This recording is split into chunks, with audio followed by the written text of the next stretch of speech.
Good morning. It's so good to see everyone's faces. Good morning. Thank you for your time this morning. We want to welcome you to our Middle School 101. For those of you, I know a lot of faces, but for those of you who do not know me, I'm Chelsea Shaver. I'm the middle school head here at Mount Bethel Christian Academy. I am first and foremost a parent as well, and I have two daughters in lower school. Caroline is in third grade in Miss Newton's class, and we have a kindergartner, Kate, who is in Miss Johnson's class. So I know what a privilege, but what a big deal it is to have your kids here at Mount Bethel and to be making parenting decisions about the next chapter and the next phase and the next division. So I hope today can be informative for y'all. You feel free to ask questions as we go along the way about different things and elements. We want you to feel good about the decision that you make for sixth grade. We want you to have a good understanding of what it's like for life in the middle school and all the awesome things that we have to provide for our kids. And I also have with us today my Dean of Students, Samantha Schoenfeld, and she also teaches sixth grade. She's a sixth grade homeroom teacher. She's a small group leader. She teaches some English courses, a history course. She does a lot of things, duties as requested. So she is on our team as well. I have been here this is my 18th year here at Mount Bethel. I started in lower school teaching fourth grade eons ago, and transitioned to the middle school, taught every math course that we offer currently. I was also Dean of Students before moving into Dean of Students for 5 years and then moved into this role, I guess 3 years ago. 3 years ago, I moved into this role. So I've worn a lot of hats, but again, back to the parent hat, that one's my favorite. That one is just, it's so exciting to be on the receiving end of what I know we are producing on a daily basis, to see that come alive in my own kids. So that's just, a little bit of an overview. Samantha's been with us how many years? This is my ninth year. So she's been a part of our sixth grade team and part of our middle school environment. Welcome for a very long time as well. Our faculty and staff in the middle school, we've got a lot of tenured faculty and staff. Folks that have been around as long as I have in the middle school the entire time, as well as some new people who have come on and really just added a lot of value to our programming and different things like that. So we've got, which will be nice for your kids, we've got more males in our faculty who are teaching, which is awesome, just to have more male influence and male role models in our students' lives as well. So you'll get to, I'm sure you recognize them as they're out and about on campus and things like that. But that's just, it's a hidden gem. In the middle school, our tagline here at Mount Bethel is beloved in the lower school, belong in the middle school, and become in the upper school. And belong in the middle school because when they hit those ages, their number one priority is their relationships. Where do they fit? That is paramount to quite possibly anything else, okay? Even if you have a very academic student or a super athletic student, they want to know that they have a place to belong every single day. And if they have anxiety about that, it can derail their entire day. So we are extremely intentional about creating environments and places and groups and spaces for them to belong and to do so in various places. We don't want them to feel like, oh, I only fit in the athletic mold, or I'm just a bookworm, or I participate in a robotics club, or I'm just merely a sixth grader. We create lots of environments for them so that they can connect with different kids within their grade level, across the grade levels, with, same gender, different gender, things like that, because we want them to be able to have a very well-rounded identity about who they are. Most importantly, Christ, right? That they are a child of God, they are loved, and they are all created unique, but we also want them to be able to experience spaces and places that will draw out their strengths and their talents and the best parts of them. And the middle school years can be super, super challenging for them. They're exciting years. Good morning, you're fine. They are exciting years, but they can be extremely challenging for them and for y'all as parents. They are going through a lot physically, developmentally, and emotionally. And some days they will come home and jump in the car and explode emotions all over you, right? Because that's just how they are. This is just the reality of where they are right now in their journeys. But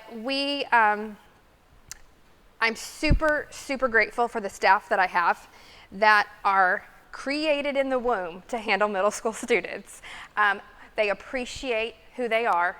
They have a great temperament to accept them for who they are, but knowing when to bump up against them, right? To hold them accountable with lots of grace and love along the way. It is accountability, but that is so very much layered with lots of love and grace as they are trying to figure out life, figure out their friendships, figure out how to be a good student, figure out how to interact with their teachers, because they're going to have many.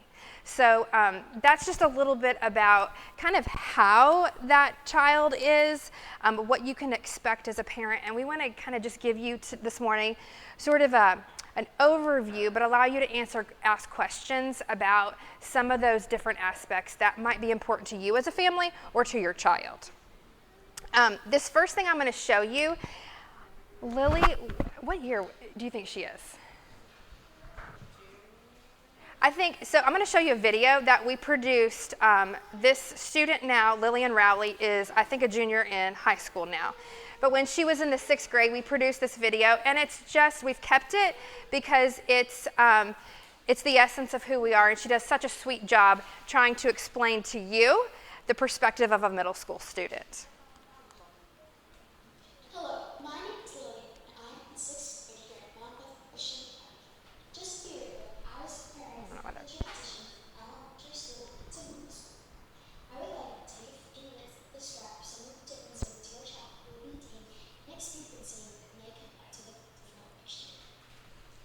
That's not working very well. Can't hear that, can you? Okay, let me try again. Yeah, that.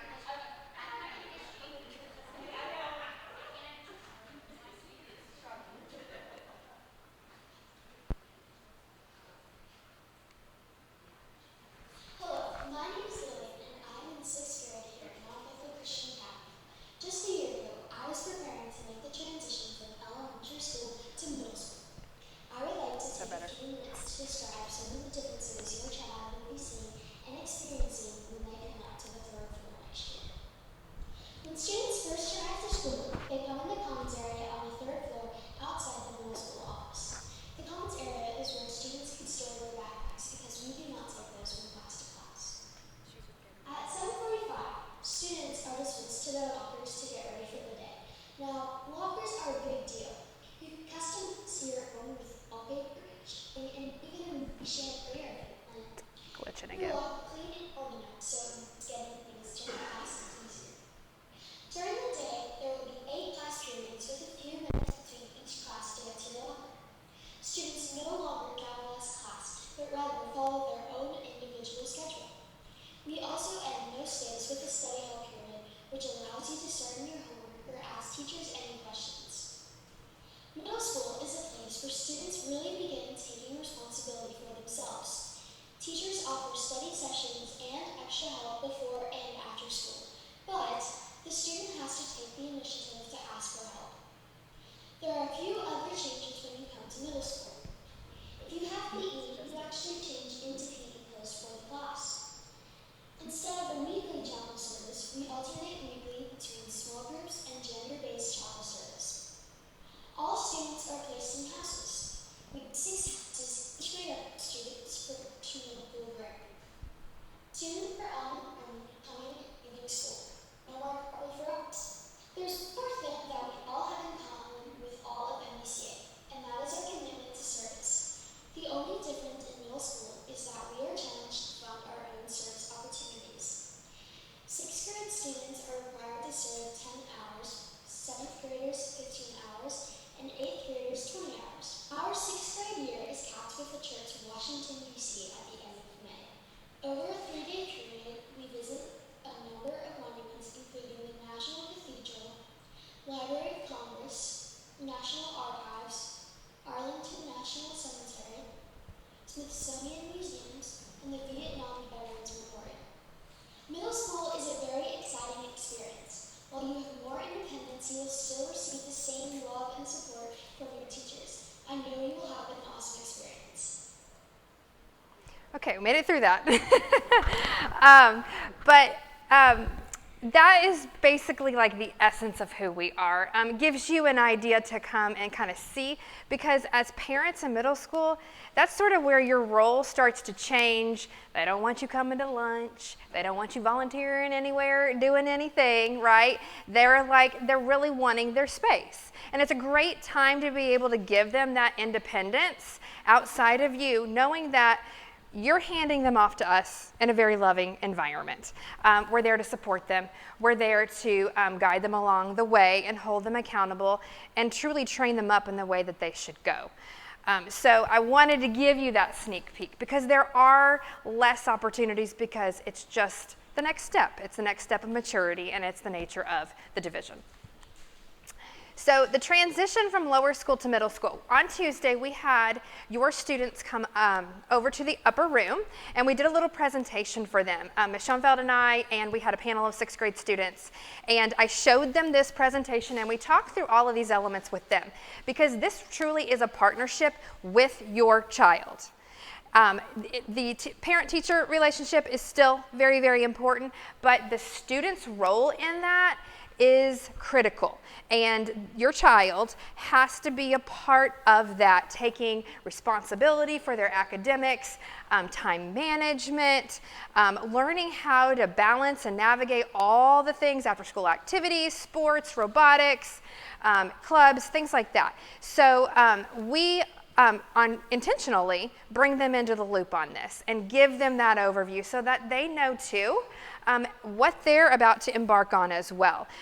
You're still making a lot of the decisions for them at this age, but we want them to feel comfortable about those decisions, and that's also why we invite them to come shadow. They get to come, and there is some individualized elements of the shadow day. They get to pick their elective, they get to pick the classes that they want to see. We're intentional about that so they can see the things that they're interested in, but we also want them to be able to experience it. It kind of helps to shake off some of the nerves that can be present as they start to think ahead to those first days of school. And it's amazing, the first day of school nerves are there, but it dissipates very, very quickly. They become very, very comfortable. It is an extension of the lower school environment from a family standpoint, from a community standpoint. So they're still going to feel all of those elements every single day. Some of the key changes about the transition to lower and middle school, which they were super excited about, are these aspects of independence that they get to experience, whether it's things that we create for them or they're choosing on their own. But lockers, that is such a big deal to middle school students. Like, it is their own personal space, and within that space they get to manage it according to how they see fit. The girls absolutely, it's like an extension of their bedrooms, right? We've got pictures, we've got lights, we've got little chandeliers, we've got all kinds of cutesy stuff. They paint their shelves, all the things. We love for them to do that, okay? Boys, you're gonna get not that.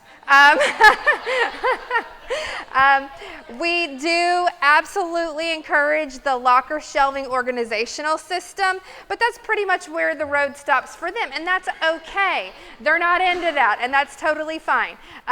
We can encourage them on some organizational elements and things like that that will help them, but they won't get into it like the girls do, but that's fine, right?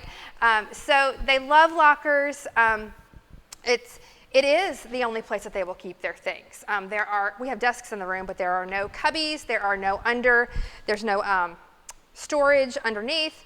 They don't carry backpacks because that's just too much in these classrooms and things like that. So we've got storage for backpacks and things like that, but the lockers are such a big deal. It is a rite of passage for them. It truly is. Lunches, they get to eat by grade level, so they're still with their peers, but they're not having to sit with their homeroom classes. So they can mix and mingle, boys and girls, definitely with kids that they might not see, or they might sit with their best friend, whatever they want to do. And it changes by the day, too. So it's a lot of freedom there. Class changes happening every 44 minutes. They have a 3-minute period change, which doesn't seem like a lot of time, but we do have a small environment. The majority of their classes are on one single floor. They can get there with plenty of time and still have time to socialize. And trust me, they find the time to socialize. They all will get an individualized schedule, which I'll talk a little bit more about that in a few minutes. And then this top right picture, that is a picture of a chapel session in our upper room. So if you are familiar with Mount Bethel's church and some of the spaces around their campus, there is a location or a room located above a lot of the main church rooms, and it is a space designated for gatherings like this. So they're no longer going to the sanctuary for chapel.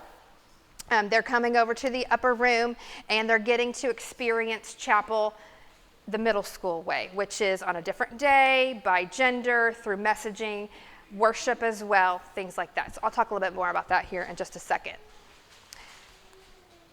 Middle school retreat. So this is a highlight of our year. It is what we like to call the secret sauce to our community. We, within the first week or two of the school year, we take our students to Woodlands Camp. I don't know if your kids are familiar with that or have heard of that. It is a faith-based outdoor camp located in Cleveland, Georgia. And that camp provides an opportunity and avenues for us to do pretty much anything and everything. Outdoor things, there are water elements, there are dry land elements, there they have a very large chapel center that we use. We do team building, bonding, fellowship. The entire purpose of it is for us to go up there and build relationships with each other before really anything else starts. Before the classroom stuff starts, before there's too much stuff that kind of gets in the way, we take them up there on purpose to bond. And it is amazing how many friendships come out of that, but I would say probably more important than that would be the relationships with the faculty and the staff. Do you want to talk about that a little bit? Hello.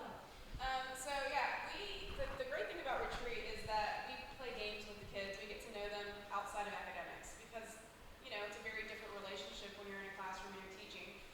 But when you're at retreat, you literally get to, I played Spicy Uno, which I've never even heard of until one of my kids told me, "You gotta play this, please." And so a huge group of us, a couple of teachers and several students sat down for about an hour and a half because it was raining, unfortunately, at that time. And we just played games and we talked about, life. Like, what are the things that you're doing? What do you like to do? Do you play soccer? I coach soccer here at Mount Bethel. So, do you play soccer? What are the other things? We now have football. Are you going to play football this year? Stuff like that. We get to really start those relationships with kids that are outside of academics, which is great. It takes a long time to plan this. It's a we account for quite literally every minute of the time that we are there with them because, idle kids leads to who knows what, right? Okay, but we're very intentional about the programming. We take our 8th graders up 2 days ahead of our 6th and 7th grade, and that programming really focuses on leadership for our 8th grade students. Then 6th and 7th come and they join us and we do some things combined together, and then 8th grade leaves and 6th and 7th stay longer. But the programming basically consists of free time for the kids to play, do water elements, outside activities. They try things that they have never tried before. Kayaking, paddleboarding, zip lining, Euro bungee, things like that may not have tried before in their lives and experienced. We have very intentional worship sessions. We have speakers. This past year, I invited Matt Lake, if you know him, through Mount Bethel. He came and he was our speaker, and I worked with him for several weeks on our messaging this year. Our theme this year was #influencer. trying to really relate to the students and what is current and relevant for them. And we spoke specifically about how they are using their influence on other people and who's influencing them, right? And what is influencing them? Screens, music, social media, different friendships. Like my friendships at Mount Bethel will probably look very different than my friendships on the club soccer team type of deal, you know, and like how is that being influenced, and how can we use scripture to influence us to influence others? And we embed that throughout the days. We've got intentional sessions for leadership, for team building, and also for devotions as well. 8th grade also participates in kicks off our theme verse selection too. So it's just a lot of that, but it's just really, really sweet time, and there's no expectations. The facilities are beautiful. The food is awesome. The kids just really love it. I would say their favorite memories probably come out of that trip. It's just a really, really great experience. So let's talk a little bit about curriculum. We are very intentional about taking what is done in the lower school and in 5th grade, picking up from that spot and carrying it into the middle school division, taking it to the next level in all of the subjects. The laptops continue in the middle school, so every student will get their laptop back, I think. Is that right, John? Do they keep their? Yeah. They'll get their laptops back after they've been serviced over the summers. So that routine carries on, and that's one less thing that they have to worry about acclimating to, because a lot of the same routines and procedures are present. We do teach them, I think there could be a little bit more engagement with the Schoology platform in the middle school as far as submissions are concerned, taking tests on Schoology and things like that. But those are things that we teach them along the way within all of their classes. We have a 7-period day. We start at 8 o'clock. Our students actually arrive around 7:30, and they can come and socialize in the commons area until the bell rings at 7:45 for them to go to lockers and to get settled. The most stressful thing that you can do for your child is to be late on a middle school day. They come in and like their whole day is shot if they show up tardy. So keep that in mind about how you're parenting and the schedule that you're keeping and things like that. It just really impacts their day when they don't have time to go to their locker and get all the things and say hey to their friends and do the deal and get to homeroom. It royally stresses them out. So that's one of the best things that you can do as a parent is put some responsibility on them in the evenings. Are your bags packed? Do you have your water bottle out? Snacks packed? Like uniforms, like let's not be looking for the belt in the morning, right? Like all the things, or figure out the chapel skirt is dirty the morning of, So these are some of the things that I'm already starting to do with my own girls every night. We try to set out the uniforms and things like that, just to get into good habits. These are just life skill things that you can start to train them on. So homeroom we have in the morning for about 8 minutes, I think. News, prayer requests, attendance is taken, and things like that. We do have a news production in the middle school, which also, stems from, carries on from the lower school elements as well. It's completely student run, so it is student run. Some days are good, and some days are better. But they're really good. They enjoy doing it, and we cycle them out, and we train them with the equipment and things like that. Our digital production teacher in middle school runs the news crew kids, so he helps them with all the media stuff. We have 5 class periods up until lunch, and then we have a lunch block, which I'll talk about in a little bit, and then we've got a couple of academic classes on the back end. Everyone has a study hall every single day at the end of the day. That is 25 minutes at the end of the day for your kids to use to their discretion. They are guided to complete homework, to review and study, to work on group projects, to meet with teachers. Because at the same time that they have study hall, every single one of my staff is available. They're sitting with their homeroom having study hall. So it's not uncommon for you to have kids popping in and out throughout that entire time. Maybe just clarifying, a 30-second clarification on what I do on these directions. Oftentimes we'll get your kids jump-started for the evening so that they don't get home and go, I don't even know where to start, right? So we encourage them to kind of get those types of things out of the way. They can make up assessments during that time if they were out a day or something like that. It also, as we talk about athletics, we have several times we have early dismissals that occur in the middle school. So if they need to leave early, it's eating into more of that time instead of academic time as well. This is where we implement advanced courses in middle school. So we have an advanced track in both English and in math all 3 years. Okay, so let me sort of unpack how this looks. If your child comes into 6th grade and starts in an advanced class or does not, it does not track them into that path for the next 3 years. Okay, so don't think that, oh, they missed an opportunity or now we have to do advanced for the next 3 years. We leave a lot of flexibility within the system, the placement system, to continually evaluate our students. Some students are clearly skilled in one area or the other. So they will qualify for an advanced class and continue on that track for 3 years. Some students just need another foundational year, which is why we reassess every spring through placement tests. We look at their ERB data. We look at their assessment scores of achievement throughout the duration of a year to try to get a very broad picture of your child so that we can determine when they're ready for the next level of advancement, if that comes. We have students who stay on level for 3 years and are just fine there.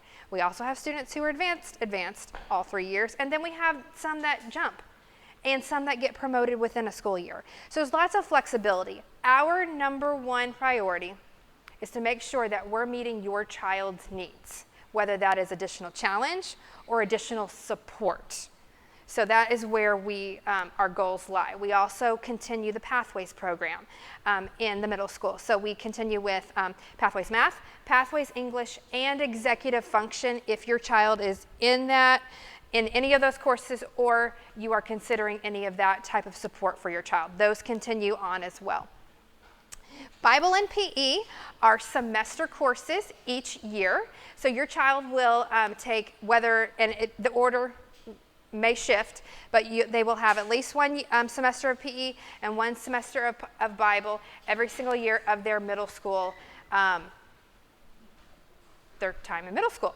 The 8th grade year of Bible is specifically logic and apologetics. That's where we start that series that transitions also into the upper school, where they are learning more about their faith, their own faith journey, the logic behind argument and reasoning, and also the ability to understand what they believe in their faith and to be able to defend that in conversation, whether it's with a family member or with friends on the soccer field, something like that. That's where we start that process, which continues on in the upper school. But it's a really, really great course for them to take.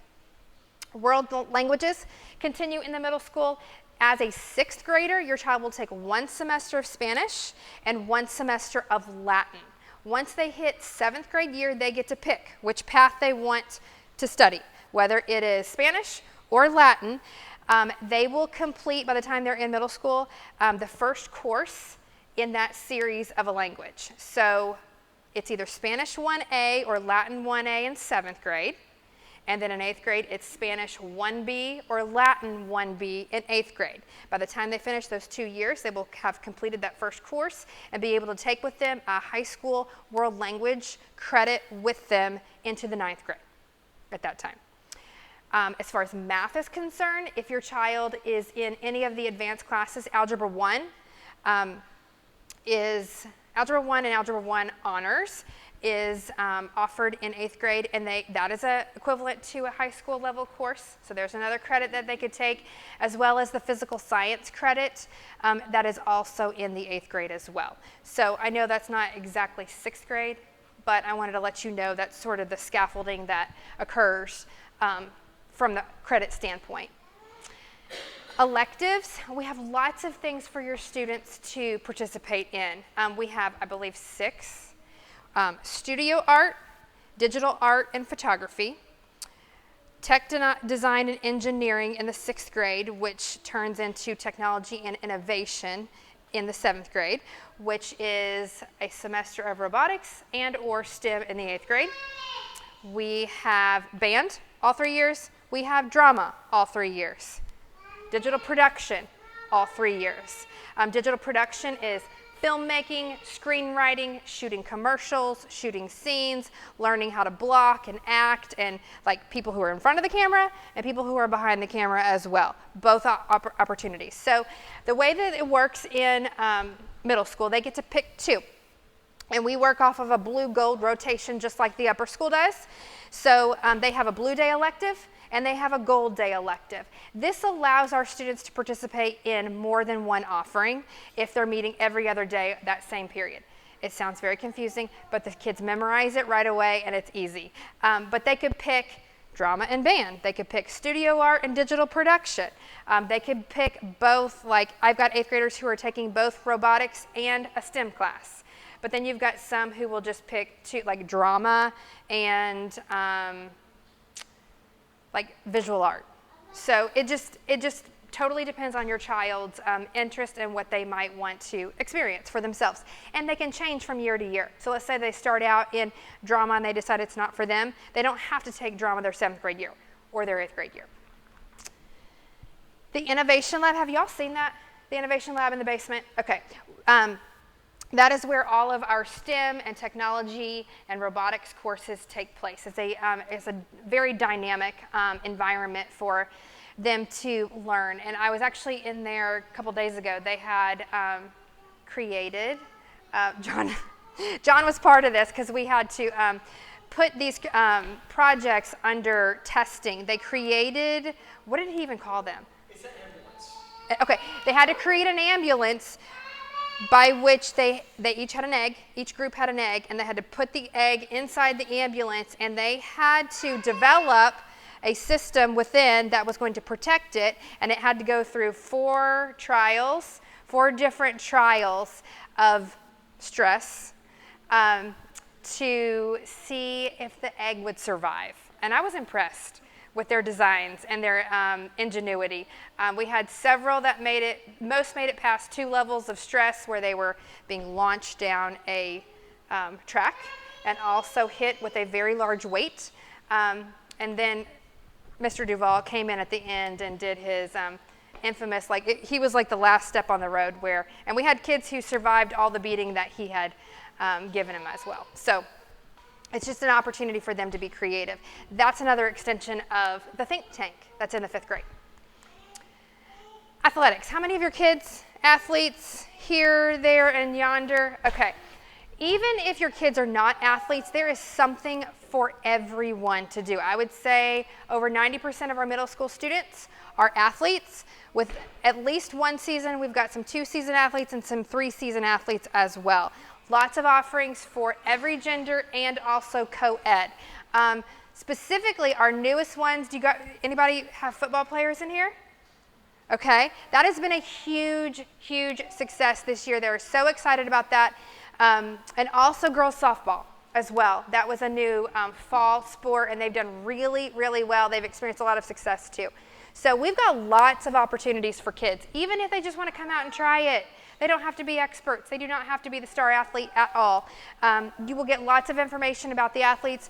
Coach Hall is the middle school AD.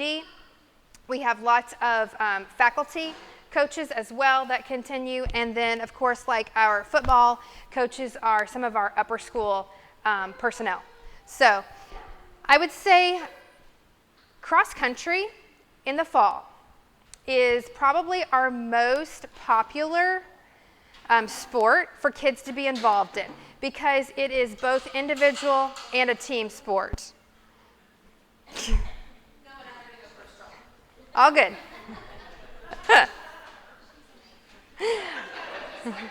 He's like, see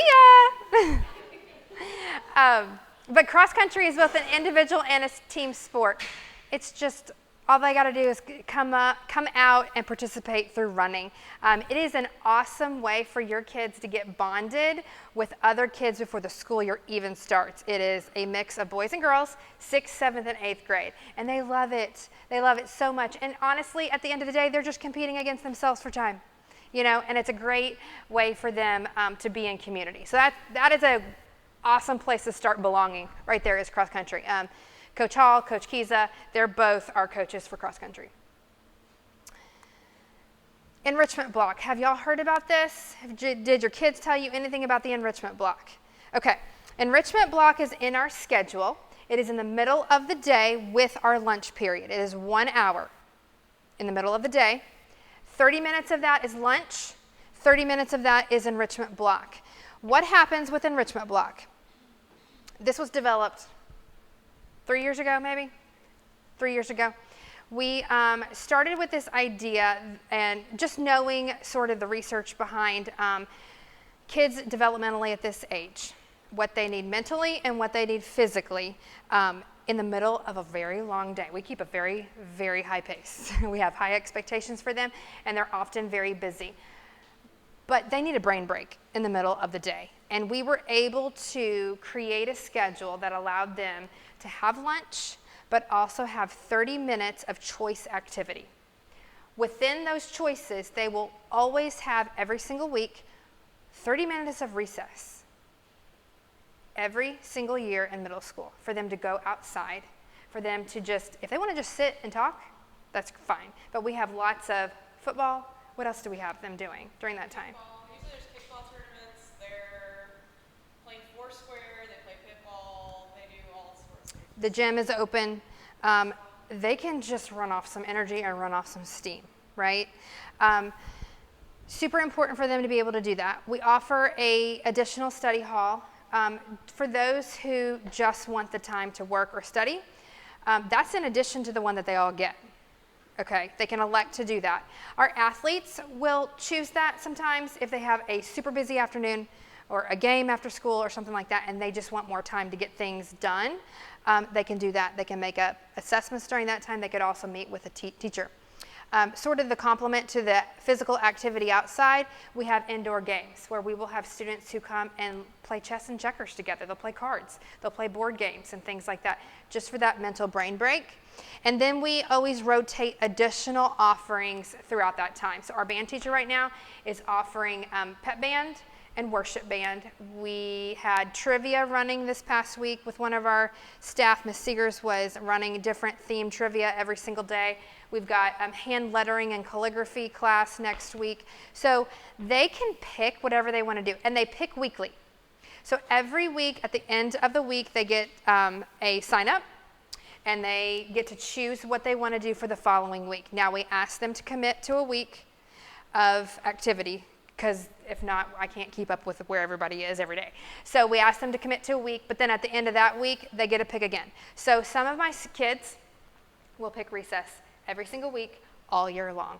And that is just fine by me. If that's what they need, go for it. Like, I want them to have the choice to be able to do that. And if that's what they know that they need, they can choose to do that.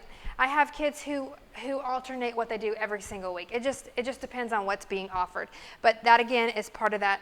They get to own their day, right? We give them some options like this shirt or this shirt type of thing as a parent, right? But ultimately they're picking.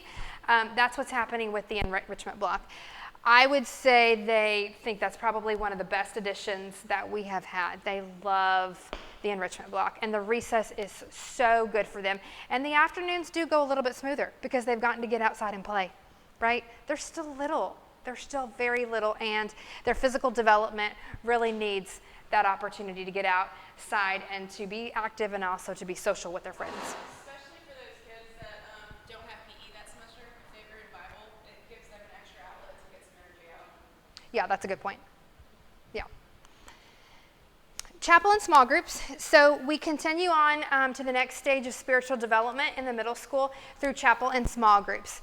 Our chapel day is Wednesdays in the middle school. Okay, so that's a little bit of an adjustment, but the kids memorize it very, very quickly. The chapel uniform changes a little bit. Our young men are in ties. and navy pants. They look very sharp. And our ladies are in navy skirts and Oxfords. We will spend our chapel sessions in the upper room. Like I said, we have speakers, we have worship, and those are gender-based.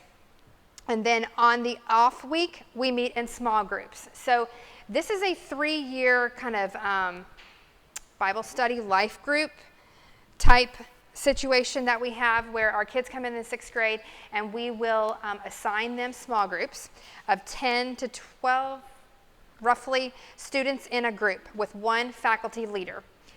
Gender-based, leader is also the same gender, and they will stay together for 3 years through the duration of their middle school experience. This allows us to have time each week to unpack the messages that are occurring in chapel. It also allows time to talk about life. They can share their worries and their concerns. It is accountability. It is spiritual development. They pray for each other. It is just awesome time for them to grow as a group, but have consistent people in which that they can rely on. And we always say, what happens in small group stays in small group, right? That trust and the bonds that they build together as a group is super important as they grow spiritually. Do you want to talk about that? Yeah. So I'm on my second rotation. So I'm on my second, third year round or whatever. I've got 8th grade girls right now, and it really is special. It's funny because we talk about like the teachers who currently have 6th graders, and it's kind of like herding cats at this point because like they don't know them, right? Like I mean they're small group leaders. The teachers don't know. If they have like an 8th grade teacher, they don't have them in class or anything yet, so they're just still getting to know them.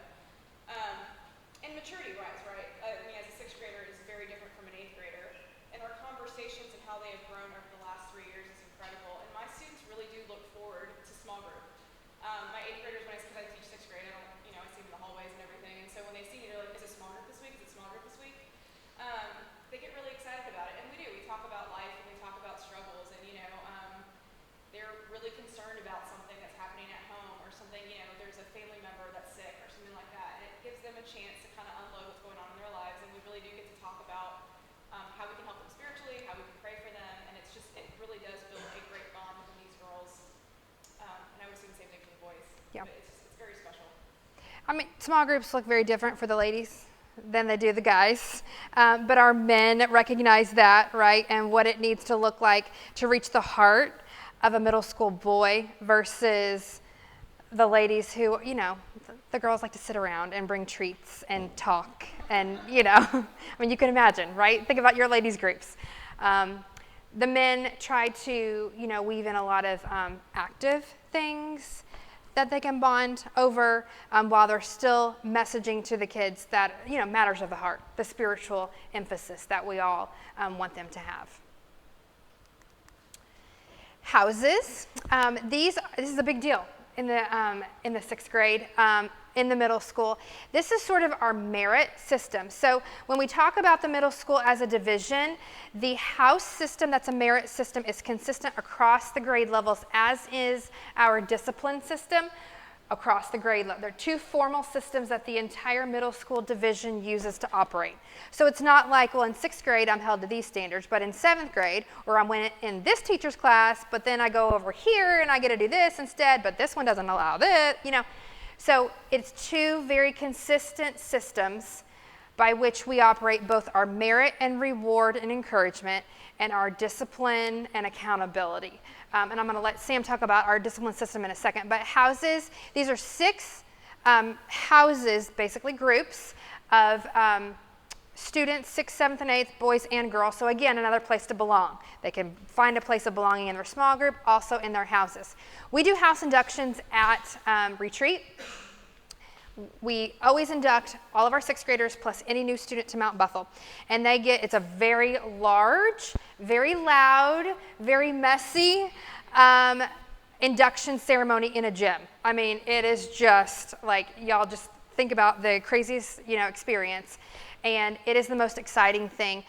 the look on their faces when they know the inductions and they hear the noise coming out of the gym. They can't see inside the gym, but they hear the noise and the roars, and it is just the most exciting thing. They run in. We've got this whole process that we do to induct them in, and then they get welcomed in to their house by the 7th and 8th graders, who are all decked out head to toe in their house colors. Like, it is like goosebumps type of moments for them.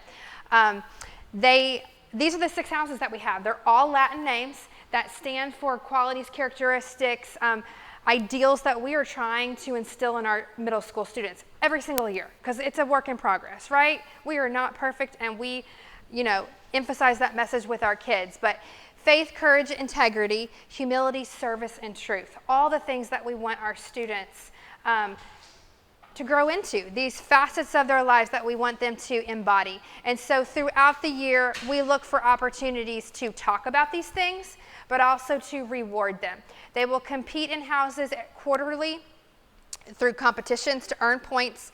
They will also have the opportunity on a daily basis to earn house point slips. So as the day goes on, all of our staff have these slips. As they see a student doing something that embodies one of these ideals, or something that supports the community aspect of our house system, they will get house slips.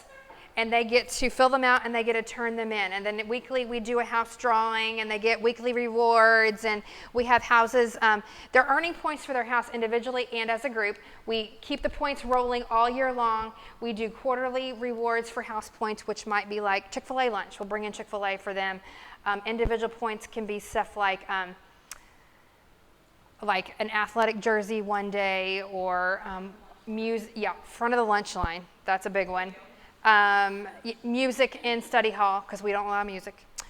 They can listen to an approved music list during study hall. Just things like that, little bitty, like little happies. So they're constantly aware of that. It's just not isolated. It's constantly all year, all day long. Ultimately, the house that accumulates the most points in a school year will win our house chalice. They will win an experience. We have done whitewater rafting. We have done Six Flags during the school day. With COVID last year, we couldn't do any of that, so we took them to Treetop Quest. Don't know if you guys know about that. That's like a zip lining place, and they got to go do that and have lunch as a house together. They missed a day of school, all the things. So we reward them as a house community as well. We do house shirts. Am I missing anything? Okay. It's a fun aspect. Discipline. So, the opposite of that is our discipline system. And like I said, I'm going to let Sam talk about it, as she's our Dean of Students. I was in that role for 5 years, and she and I did it together for 2 or 3, I think. So this is the system. Again, it is consistent for the entire division, and that is what is the most important thing for our students. Consistency and accountability to whatever the rules are, appropriate behavior, honor code type, those types of things. So I do want to let her talk to you for a few minutes about that. I feel like people, when I say that I'm the Dean of Students for middle school, There's myself to people, that people start to kind of think like, that sounds absolutely terrible. It's really not. We really are so big about relationships. I mean, that really is like the cornerstone of what makes, I think, our middle school and Mount Bethel in general such a great place to be. And using those relationships, as things don't always go the way that they would like them to, right? They are middle school kids. That frontal lobe has not closed yet, and they make dumb decisions because they're kids. And being able to kind of be their bumper and have conversations with them along the way when they do mess up, because they will, is incredibly important. And so we have lots of conversations. There is lots of grace that is given within our discipline system. It's split into 2 different things. We have organizational forms, which are these little green slips. So we've got kids that are just organizational messes, right? Like their backpacks are just explode with all sorts of things. Their lockers are messy. If you ask them on a given day, they have a pencil, they may or may not have one. They forget their stuff. So if they're missing something, they'll get an organizational form. And it's just a way for us to kind of hold them accountable. And then because I log these into senior systems, if I start to see that a student is continuously continuously having organizational issues, then it's very easy to step in, pull them aside, and see like what we can do to kind of better, help them become more organized. Are you missing a pencil every single day? What can we do to make sure that you have a pencil every single time you go to class? Or if you're forgetting your novel for English class, okay, where can we place it so that you have it every single day so you're not continuously being disorganized? The other thing that we do are demerits, which is probably the number one thing that I feel like our 5th graders going into 6th are terrified of. And then when you ask our current 6th graders at this point in the year, how do you feel about demerits? They're like, it's not a big deal at all. Okay, it's not nearly as stressful as they have amped it in their head coming into middle school. We do hold them accountable. They can get a demerit for anything from leaving their laptop, which is about $1,100, and so we think that's incredibly important for them to keep up with their stuff. So they can get a demerit for leaving that somewhere. And then little things like misuse of technology. A long time ago, I had a student that was watching college basketball in the middle of the school day. So it was during March Madness, and so that would be misuse of technology. They're supposed to be taking notes. They were not there watching basketball. That was a conversation. It was also a demerit. Or they'll get something for. Usually, our biggest issues in middle school are talking, which is not really a big deal. As a former public school teacher, I will take talking all day long over other issues. And they get several warnings if they continue to be disruptive, and they might get a demerit for that. There is grace within, so it takes up to 3 demerits before they'll have any kind of actual consequence for that, and that's usually a 30-minute meeting with me. And we set goals. We talk through each of their demerits. What happened? Is it just being impulsive? Because we do have impulsive kids. That's part of it, right? You just weren't thinking, and you, pulled a chair underneath somebody and they fell. Happens a lot, especially in 6th grade. They're just, little stuff. Like last week. Just little silly things that they do, and they don't think about it. And so, okay, we're being really impulsive. Let's start to plan out what are some things that we can put into place in the future so that we're thinking through before acting. And so again, they're conversations. It's not a detention where they're sitting for 30 minutes not doing anything. It's very intentional about how we can better help them to be the person that they're supposed to be. I think I have great relationships with these kids, and so it ends up not being so scary. They still don't love meeting with me because it's 30 minutes after school, but it still is not that big of a deal because we're learning and growing, and it's cool to see some of these kids as they mature from 6th graders all the way to when I see them at the upper school coaching and how they've kind of turned out. It's very much a training ground, right? You want them to learn how to do all these independent things that they should be doing, but we've got to give them the space and the places to do those. And so that's, it's a lot of that. Matters of the heart are really the things that we're, concerned about. And ultimately, the remorse, if it's a decision that was unkind or hurtful to another or a teacher, those are the things that we're striving to see improvement on. And I have a thought. Well, and our consequences on those too will be like, how can you make that better? So, you broke a friendship or you really hurt someone's feelings. Okay, let's talk about that. Like, did you do it because you were insecure about something, or did you, let's mend that. Like, what can you do to fix that problem? And so, and it could be, writing a letter apologizing. It can be, if they broke something, a trust of a teacher. Okay, well, how are you going to fix that broken trust? You lied to them and said you were going to go to the bathroom and you were hanging out with your friends in the hallway. Okay, how can you fix that? Because you have now broken that teacher's trust. And so, again, a lot of intentionality about conversations about making better choices moving forward. Yeah, teachable moments and raising their awareness. Raising their awareness to what it's like to be on the other side of them at times, right? Raising their awareness to better decision making so that the next time, and that's why there's so much grace embedded between consequences and things like that. I mean, it's like parenting, right? You're just trying to raise their awareness about their choices and their actions towards others and in their environment, and how not only does that impact others, but how it impacts themselves. So that's truly our goal. We continue our counseling department in the middle school. We have a full-time counselor, Patty Petio, and she comes to support in 3 spaces.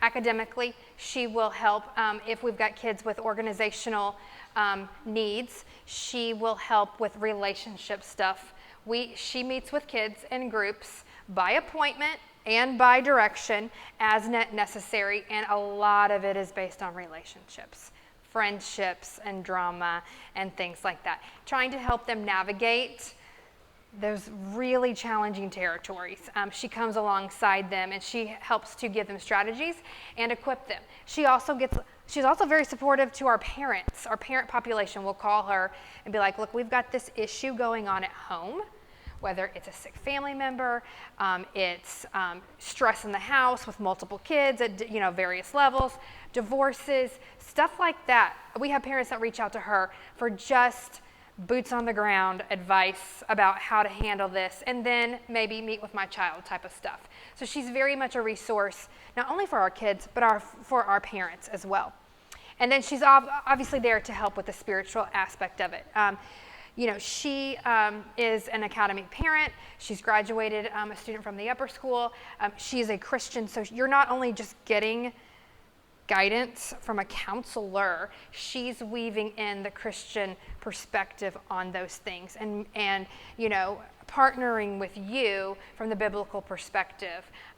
She'll pray with them. She will help them turn to scripture for things and just have open conversation like that. And she's very good at working with middle schoolers and making them feel comfortable. Two highlights that we have in the middle school in the spring. We do a STEAM fair and we do Rube Goldberg in the 8th grade. So I just wanted to mention this. STEAM is a year-long, it's a 6-week project, but they have been, they take what they've learned in the first semester of their year to put into action a very large project that highlights one of the concepts or ideas that they've been studying. They work together with a team to take recycled materials and reconstruct something from, in the 6th grade, U.S. history, in the 7th grade, modern history. 8th grade, they do a Rube Goldberg project because in 8th grade in physical science, their first semester is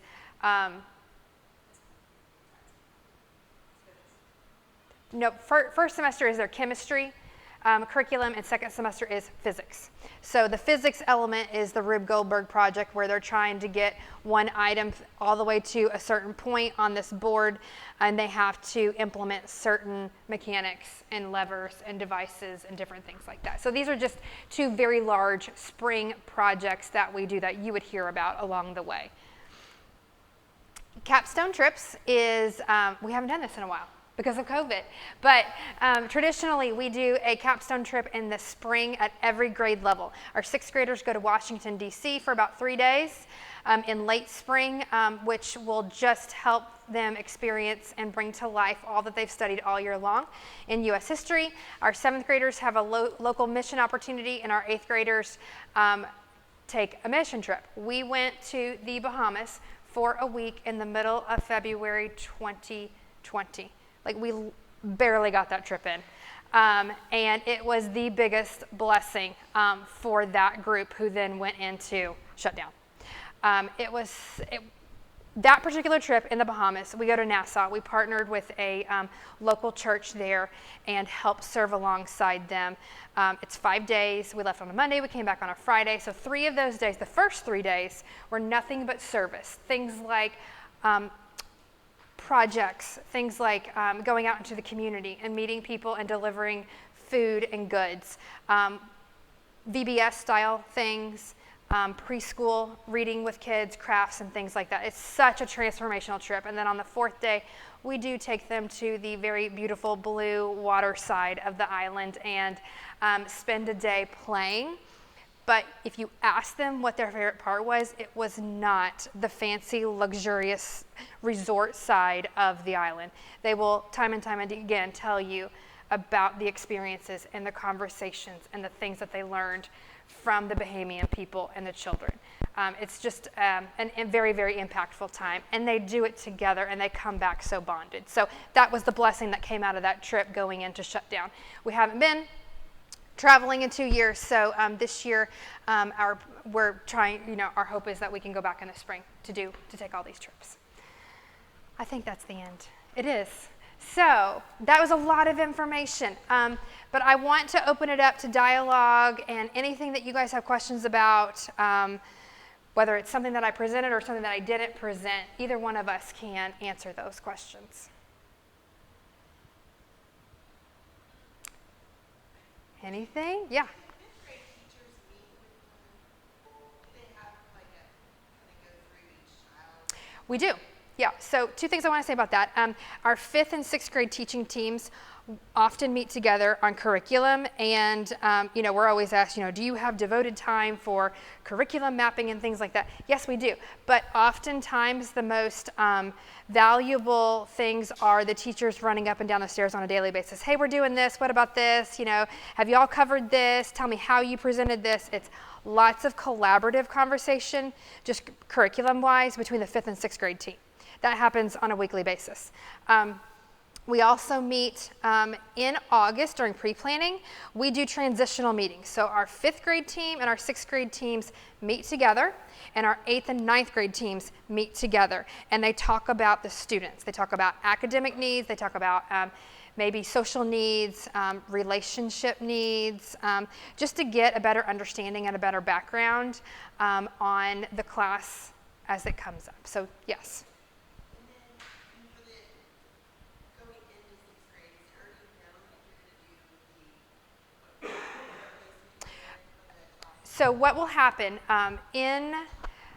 so two things happen. First of all, as far as the electives are concerned, because every child will take earth science, they will take U.S. history, they will take a math and a English, they will take a semester of Bible and PE, they will take a semester of the languages, and then they will have the 7th period will be electives. Did I say electives?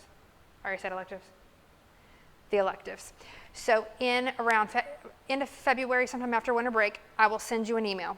It will have all of the available electives and a course description for each one.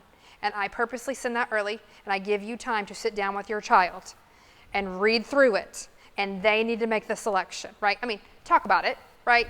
Guide them, but they need to choose which 2 electives that they want. Then I will send you a link where you will fill out a form and choose the 2 areas that you want. You'll make that choice. The other thing are the math and the English placements. So we will go through a placement process in the spring. The students will take a placement. Well, it's not really a placement test. It's a diagnostic test that they take in class. 5th grade teachers will administer that test to the students. It measures their ability their mastery and their ability on the content for readiness for the next 6th grade course. It's the publisher that creates the diagnostic test. So we can just get a read. It's nothing like, oh, you pass, fail, you're in it, because of that. It's just one of the elements that we use to assess their readiness and preparedness for that next course. We will look at ERB scores, which lower school will take theirs in a couple of weeks. Middle school takes ERB in 2 weeks. I think lower school's the week after that. So we will look at how they did in quantitative reasoning and math 1 and 2 for the math placement. We will also look at, for the English, we look at the verbal reasoning, the writing, reading comprehension. We look at all of those areas. We're trying to learn, get a broad picture of the student. There's a writing sample in English, and we also look at the time tests, I believe, or the fact assessments, not the time tests, the fact assessments that are given in 5th grade as well. So we'll take all that information. Math department takes all the math stuff.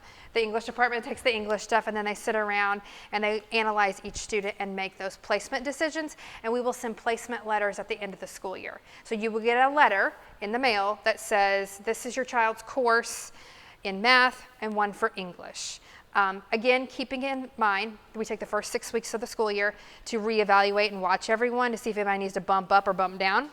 And then we do this whole process again the next year, even for the current students, to make sure that, somebody might have just needed a year foundation and really, really developed maturity-wise too in their skills as well. And then 7th grade year, they're ready for advanced placement. Okay. Yeah. I know the whole goal is to get them to be independent. Yes. But how much feedback do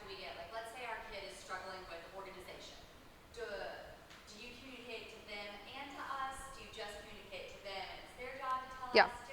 Mm-hmm. Yeah, so if if I get lots of green slips for a kid and I'm seeing that they're an organizational mess, I will reach out to those parents. That's what we're saying. Well, like, let's say they get one grade slip. I just won. Oh, yeah. My son is actually at his sixth grader that younger than you, that he just started.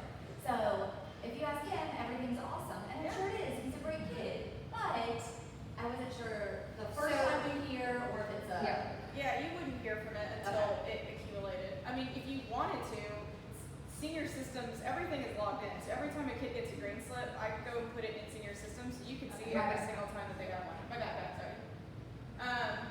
It's on there. I don't usually let parents know because kids will get them all the time. I mean, unless it's a pattern is when I'm going to reach out to a parent. Otherwise, it's just a middle schooler forgetting something. In my backpack, each student, there's like all these tabs at the top of your screen. There is a discipline tab. And in the discipline tab, when you click on that, it will have the list of any organizational form that is issued and any demerit that is issued. Now, if a demerit is issued, you can expect an email from a teacher that happens. But you can also go and look there before the day's over, or something like that, and you can see the track of all the organizational forms and all of the demerit forms as well. Schoology is heavily used in middle school as far as homework calendar, resources, all the grades. So if you want to know what grade is at any given time, you can log on there and get that feedback too. How is the ER Mhm. how is that presented to kids as to what they're being tested for or about? So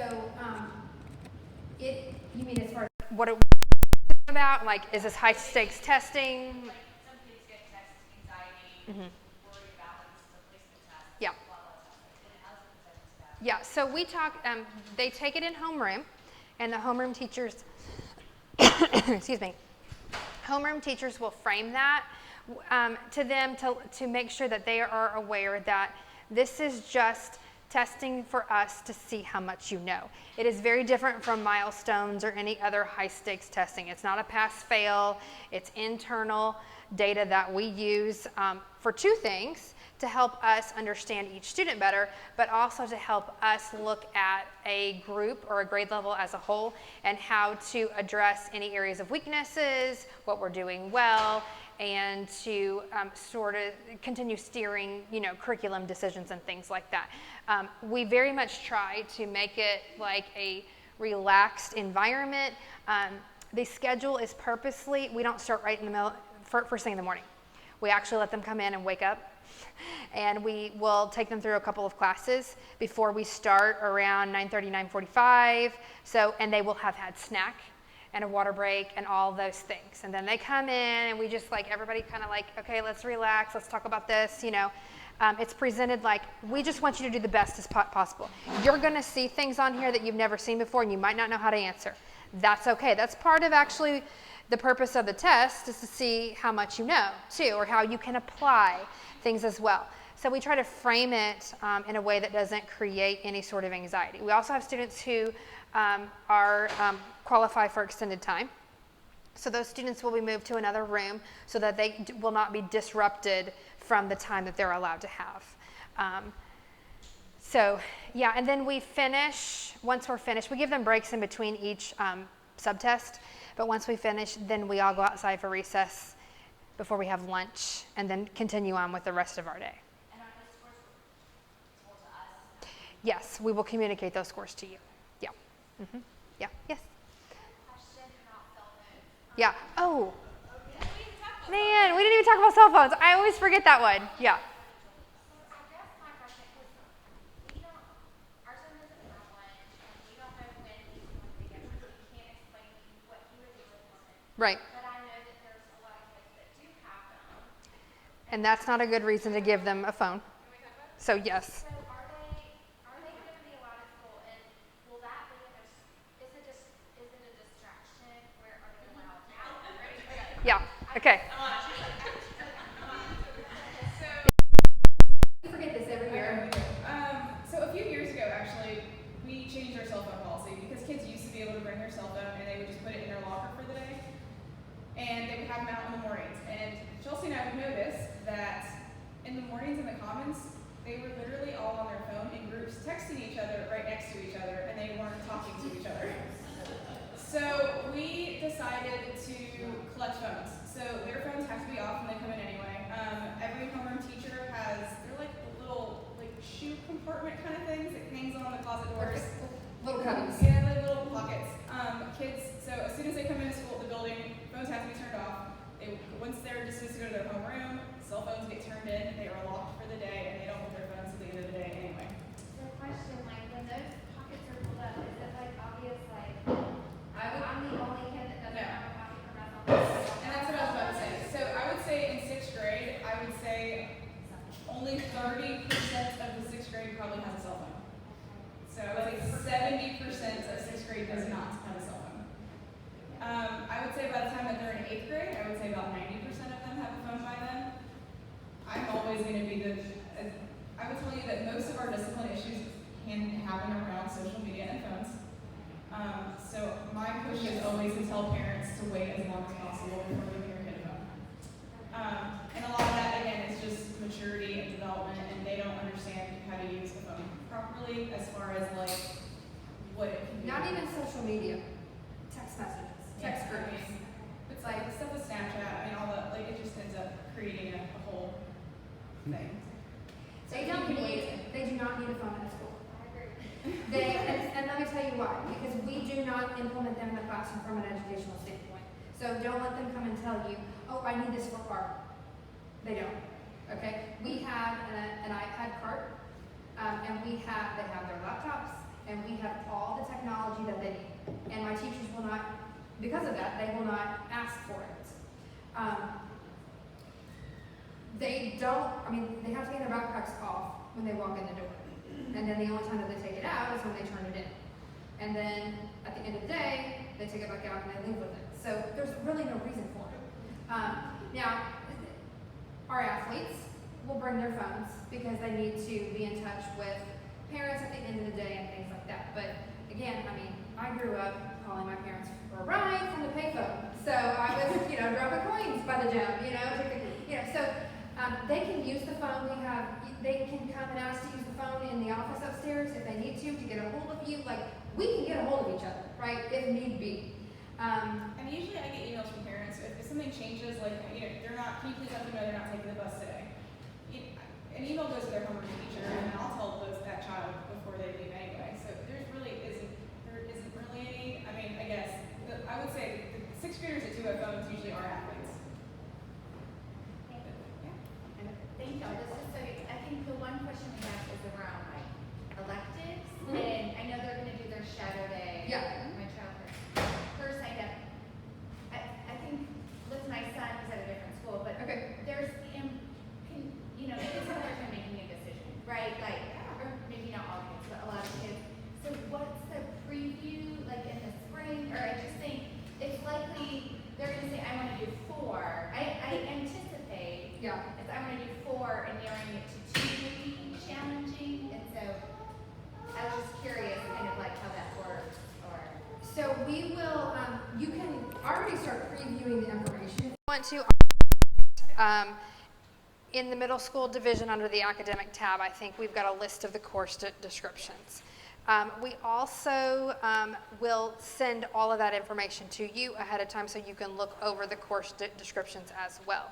I'm trying to think, they can obviously preview on their preview day and pick one to go see, but being able to see others, like, okay, Mr. Ingalls, who teaches their music class, is our band teacher. So you're welcome. That was one of the things that we were trying to do to get him in front of them and experience what more of a band class, it's still music theory and stuff like that, but more of a band class is like, prior to them getting to middle school so they know what to expect. So they're already getting a little bit of a taste of that through their music course. Mr. Acker goes in the spring and works with Ms. Stam in Think Tank and things like that to try to talk to them a little bit about the technology, design, and engineering classes. Plus there's also FLL robotics and esports, so he tries to get in front of them as well. drama. If you know anything about Brittany Leeser Productions, one of her assistants is our drama teacher. So she is looking for ways to incorporate the lower school students in the musical. And also she's going to be running the lower school after school drama program if you want to get a little taste of that too. So it's just sort of like we're trying to get them exposed in various areas and things like that. It's just impossible to try to get them in front of everything on their shadow day. Yeah. Yeah. Yeah. Yeah. Okay, you had your hand. Oh. Yep.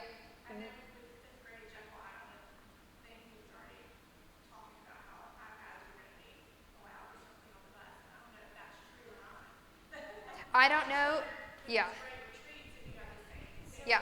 It's no cell phones when we are at the Woodlands. There's no reason for that.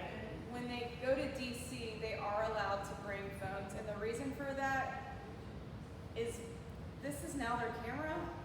And so for, when I went to DC when I was in 6th grade, I had disposable cameras, and that's just what you did. But that's no longer the case, and so for them, they take pictures usually on, and they don't necessarily have a phone. Usually it's like an old iPod or something like that takes pictures. They'll bring one of those. They're allowed to bring phones for that reason, but that's usually it. But there's designated time that they can have those out, and we don't want them at, like bus rides and stuff like that. We don't let them have the phones out and things like that. And we take them up at night. We take them up at night on the DC trip, but the retreat, they're not allowed to bring it home. Yeah. Oh yeah, I mean, the cell phone policy has been, of course, the kids were not happy about that policy whenever we rolled it out the first year. But if you ask them truly how they feel about it, it definitely levels the playing field. And they are grateful that they don't have to worry about it and compete with everybody who has a phone out. And especially you don't parent the same way that somebody else does, right? So we had students who had 0 phones and were not allowed to do any of that, and then would come to the commons and be standing next to their friends who had their phones scrolling and showing them all the things. So it was our way of partnering with you around this whole thing to make sure that, okay, well, one parent parents one way, but you parent another way, we'll just, eliminate it all together, and then everybody can do whatever they want. That's going to have to be, to each family's discretion whenever it comes to the evenings and things like that. But it definitely impacted the social skills, and we've seen an improvement since then. Does that make sense? How do they get chosen what house they're in? Is it random? Is it assigned? It's somewhat random. Yeah, so we go through how many boys and girls per grade level are already in those houses. Because as an 8th grade, group leaves, we have to kind of fill in those spots, and so we try to balance out each house. And so We see what spots have opened up because we want to keep our houses balanced. So we see how many available spots are within each house. But then there is a box, and they have bandanas inside that are colored, and those bandanas go into the box, and it's shaken up, and then it's completely random. They reach in, they swirl around, and then they completely randomly pull out. a certain amount per house that's open, and so it's random within that. Is the small groups random, or is that more assigned? Those are more assigned based upon some of these conversations that we have with teachers about social dynamics and who works. We want everybody in all environments to have at least one buddy. So that's one of the things we're striving for. We're also looking to not put difficult, situations together as well. Does that make sense? So we're very intentional about the groupings, knowing it's not going to be perfect, but to try to foster healthy groups and positive experiences. Yeah. Anybody else have anything? Okay. Well, thank you all for coming. If you have any questions further, or any questions about possible shadow days for your kids and things like that, happy to answer any